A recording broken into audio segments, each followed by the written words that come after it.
Hello everyone, welcome to another blog. ওই যে আগের দিনে ওখানে আমি বললাম না ফ্রেশ হয়ে একটু স্নান টান সেরে আসছি, তো আমি আর ভাই এখানে দুজন মিলে একসাথে স্নান সেরে আসছিলাম। আর ও আমাকে খালি বলছে আমাকে ভিডিওর মধ্যে নেবে না, তো তাই আমি জিজ্ঞেস করছিলাম যে কেন রে, একবার ভিডিওতে আসলে কি হবে। আর এই যে আসার পথে এখানে একটা শিব মন্দিরও পড়ে। বাবার এই মন্দিরটা কিন্তু খুব জাগ্রত, আর এই মাঠের সাথেই মন্দিরটা ছিল। তো আমরা চট করে চলে এসেছি এখানে। এসে দেখি ততক্ষণে উত্তমদা স্যালাড কাটছে, মানে রান্না সব শেষ। বাবা উত্তমদা রান্না করলো না ঝড় চালালো ভগবান জানে, এত ফটাফট সব রান্না করে ফেলে, কি করে যে করে একা কি জানি। তো এখানে উত্তমদাকে বলছিলাম যে কী কী মেনু হয়েছে দেখাও একবার। এই যে চিকেন কষা, বাপরে রঙটা যা সুন্দর হয়েছে দেখেই লোভ লাগছে। আর এখানে আছে ভেজ ফ্রাইড রাইস। শীতকাল মানেই তো এই গাজর, বিনস, সিমলা মির্চ দিয়ে ফ্রাইড রাইস। আর আছে চাটনি, কাঁচা আম আর টমেটো দিয়ে চাটনি। আর সাথে ছিল পনির কোপ্তা। পনির কোপ্তাটা যারা ভেজ খাবে তাদের জন্য। ওইদিকে মেনু দেখে তো আমার খিদেটা প্রায় অনেকটাই বেড়ে গিয়েছিল, কিন্তু তবু সবার সাথে বসে গেলাম একটু গেমস খেলতে। কত যুগ পর এইভাবে ক্যারাম খেলতে বসলাম।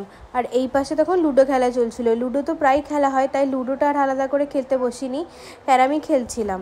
এই পাশে দেখি ততক্ষণে টেবিল রেডি করাও স্টার্ট হয়ে গেছে, মানে এক একটা ব্যাচ এখন বসা শুরু হয়ে যাবে। সবাই মনে হয় একসাথে ধরবে না, দুটো মনে হয় ব্যাচ করতেই হবে। আর সবাই মনে হয় পাশের বাগানে গেছে কি হয়েছে না হয়েছে আরও সব দেখতে। আমাদের তো আগেই দেখা হয়ে গিয়েছিল, তাই আমরা আর যাইনি। এখানে আমরা ততক্ষণে খেলছিলাম। এই রোলগুলোকে কিভাবে টেবিলের ওপরে পাচ্ছে তাই দেখছিলাম ভালো করে। আচ্ছা, প্রথমে জল ছড়া দিয়ে দিল যাতে এটাকে উড়ে না যায়। আজকের পিকনিকে কিন্তু সবাই আছে, এদিকে দাদাও কিন্তু বাদ যায়নি, যেহেতু সানডে ছিল তো দাদাও চলে এসেছিল। আর ওই যে ওইদিকে চিমিও কিন্তু আছে। শুধু মামই বাদ পড়ে গিয়েছিল, কারণ মামের পরের দিনই ছিল নতুন বাড়ির গৃহপ্রবেশ, তাই আর আসতে পারিনি। অনেক কাজ থাকে না, নতুন বাড়ি শিফটিং বলে কথা। আর ততক্ষণে আমরা সবাই এখানে খেতে বসে গেছি। এটা আমার বড় মেসোমণি, আর পাশে দুই ভাইকে নিয়ে খেতে বসেছি। আর রিকি তো লজ্জা পেতেই ব্যস্ত। ওকে বলছি তুই খা, তোর খাওয়ার একটু ভিডিওটা করি দেখাই, বলছে না আমার লজ্জা লাগছে। তো ভিডিওটা আর বেশি করলাম না ওর দিকে, যা খাক শান্তি করেও। আর ওই যে ওই পাশে সবাই লাইন দিয়ে বসে পড়েছে, সব মামিরা, মা, মাসিরা। আর এবারে চলছে মিষ্টি দেওয়ার পর্ব। মিষ্টির সময় যে যার আলাদা প্লেট নিয়ে নিয়েছিল, কারণ মাংস আর ফ্রাইড রাইস সব মিশে প্লেটগুলো খুব খারাপ অবস্থা হয়ে গিয়েছিলো, সেই জন্য মিষ্টির জন্য আলাদা একটা প্লেট নিয়েছে। আর ওই পাশে যে ভিডিও হচ্ছে দেখে ও লজ্জা পাচ্ছিল। আর আমার তো খেতে সবসময়তেই লেট, 2-3টে ব্যাচ কমপ্লিট হয়ে যাবে তখনও কিন্তু আমার খাওয়া শেষ হয় না। আর এই পাশে দেখি চিমির মাম্মিও চিম্মিকে খাইয়ে দিচ্ছে। আর এবারে চিমি যাবে ভেলাই করে ঘুরতে। সবাই যখন একবার করে ঘুরে নিচ্ছে তো ওই বা বাদ যাবে কেন।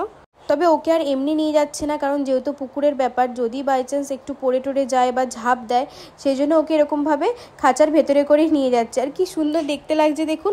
আর চিমিও এখানে ওর এক্সাইটমেন্ট নিয়ে বোটের ওপরে উঠে গেছে। আর ও দেখুন একটুও কিন্তু ভয় পায়নি, বেশ কিন্তু এনজয় করছে। দাদা একটু ভয় পাচ্ছিল যে ও যদি মাঝপথে গিয়ে ভয় পায় যে কিছু করে, সেই জন্য দাদা বললো যে আমি যাই সাথে, তা নাহলে ওকে সামলানো মুশকিল হয়ে যাবে। তো ও তো দেখছিলাম যে বেশ আনন্দই পাচ্ছিল আর এনজয় করছিল। এদিকে ভেলাটা এতটাই ভারী হয়ে গেছে, আসলে খাঁচাটাই এতটাই ভারী, তো সিকান্দারদা টানতে পারছিল না, তাই বৌদি একটু পা দিয়ে হেল্প করছিল।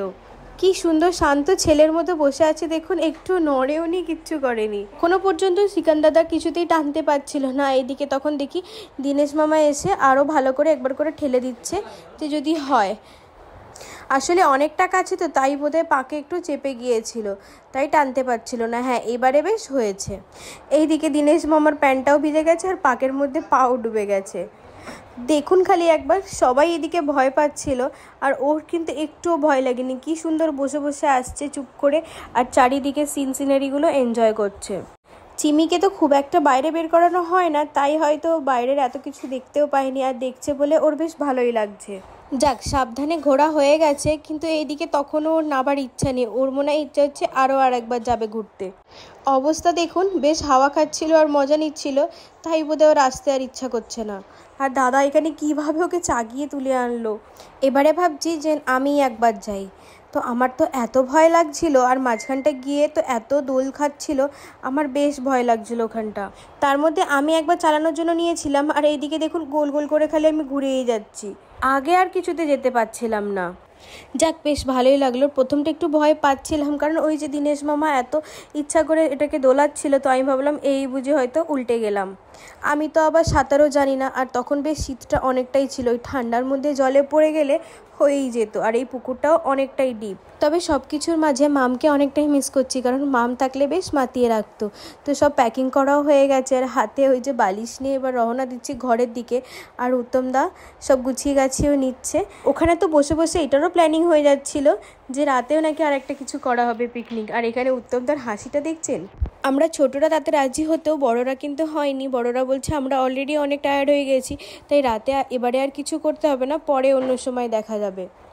এবছরের মধ্যে জায়গাটাকে টাটা করে চলুন ঘরের দিকে রওনা দিই। আবার হয়তো পরের বছর যদি আসতে পারি তাহলে এই পিকনিকটা অ্যাটেন্ড করতে পারবো। ভিডিওটা ভালো লাগলে একটা লাইক আর একটা শেয়ার আর কমেন্ট কিন্তু অবশ্যই করবেন। আজকের মতো ভিডিওটা এখানেই শেষ করছি। খুব শীঘ্রই দেখা হবে নতুন আর একটা ভিডিও নিয়ে।